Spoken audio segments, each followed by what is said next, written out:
For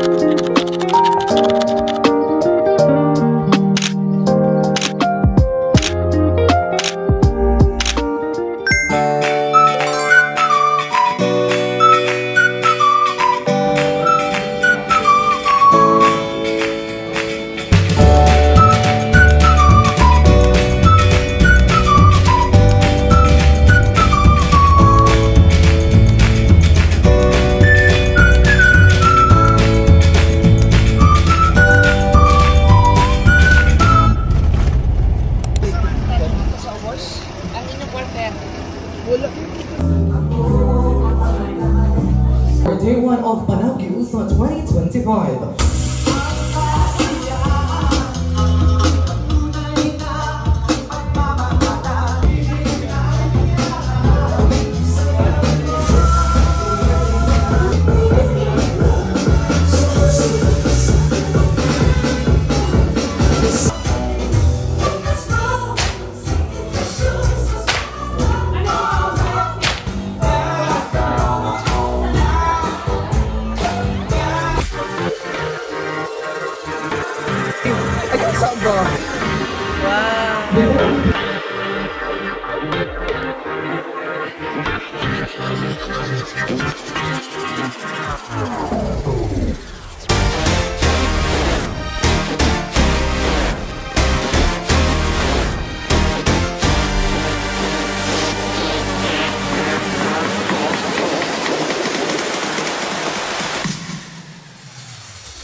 And the division chief of state for his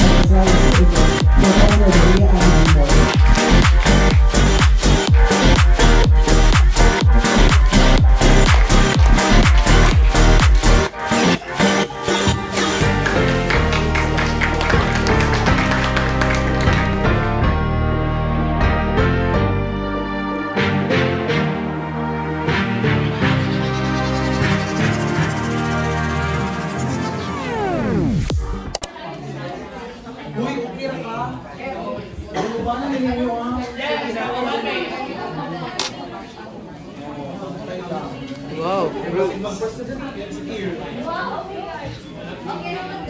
Nalakon kaan. Yung kumuha na 1, 2, 3, go. What is up, says you one? This is Mike Anthony Duno. I am Fiona Summer Araco Willie. And you're watching USG Updates. So for today's video is we are here at Space Bar Caguait, Surigao del Sur.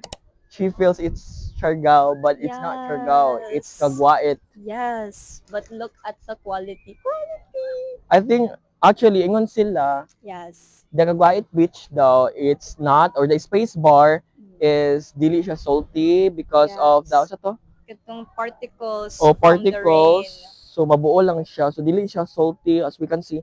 Yes. Dili siya wala siya sinaw-sinaw kayo because it's not that salty. But like according to the history of Caguait. History? Ay nana. Let's go there. Ay dito na sa front mag What is up, says you one? This is Mike Anthony Duno. I am Fiona Summer Araco Willie. And you're watching USG Update. Karon Fiona, magunsa man ta karon? So karon mag-interview ta og mga officers nga naa sa session kagaina. So makutan na to kung sila na learn. Yes. Yeah. Uy! Naido dito. Mag-appeal man ko rin sila sa meeting kaina. Hi! Kuya, appeal mo gaina sa session? Yes. Pag sure. Be, kung naagid mo ganyan sa session, mawata namin unsa yung pangalan, unsa yung position, o unsa yung na-learn. Okay. Hi everyone. Diba ako kumutanaw ng camera dito. Ay, bisag asa dira. Hi everyone. So, I am Anthony L. Pormento and I am the USG Undersecretary for Records. Hi everyone. Good afternoon. I am Jan Gary Salcedo, your USG Vice President. So, kayo na, di ba na mo ganyan sa session? Yes. Unsa yung na-learn so far? Okay. So far, sa among na-learn, so, ako ang mag-plan sa akong na-learn about the first session, all about the technical writing. So, in the session gaina, or sa pag-discuss ni ma'am, is I've learned that there are a lot of types nga formal letters, just like the minutes, the resolution, the memorandum, and then gi-discuss dito ang format, ang format. ang format, ang kanang unsa ang pag-construct sa mga like parts, different parts, like kanang heading until the like footer, or the conclusion. Ano ko tingo. So, yeah, and we must follow those especially kay ingon gaina na daw kanang bag-o sa memo is na daw bag-o nga kanang katong sa upward transmetal, yes. So how about sa imo kuya? Ma-pressure man bugos yung tubag No, mo, diba? Gabi ka taas. Gabi ka detailed. So ako po mag-explain ko about sa how to be a good public speaker. And just always remember to be a good public speaker that it is normal nga makulbaan gud ta. Labi nagdaghag tao. However, you need to also to remember nga you present it to them and not to you.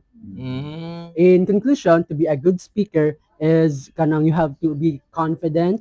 It is normal to be nervous sometimes, and present it to your audience.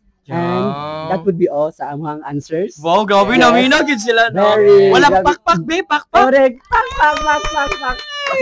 So thank you so much sa inyong time. Thank you so much. So much appreciated. So wala ka nami. Sige. Bye-bye. Implementation, edit,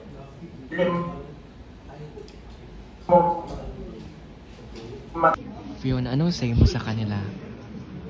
Good afternoon, everyone. I am Sherry Bagay. the Vice Governor of CPH and ISG. So, ako salamat po sa... So this will be held on January 6, April to April 9 at the ACAD Building, Hometel, and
na sa tinikiling ba? R. Currency. What? Money.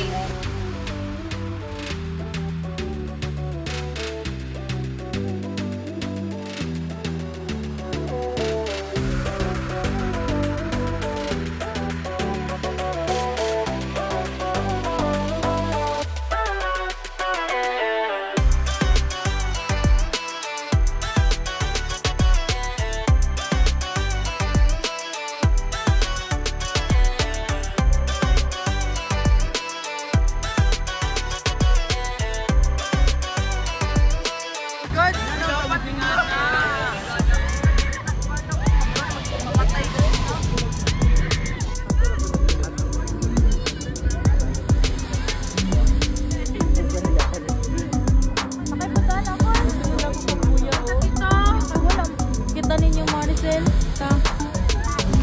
150. Pag-other sana po, ikaw, ako, ikaw. Mag-video ko, ana. Sige, Nonoy. Ha? Bakit na, Nonoy?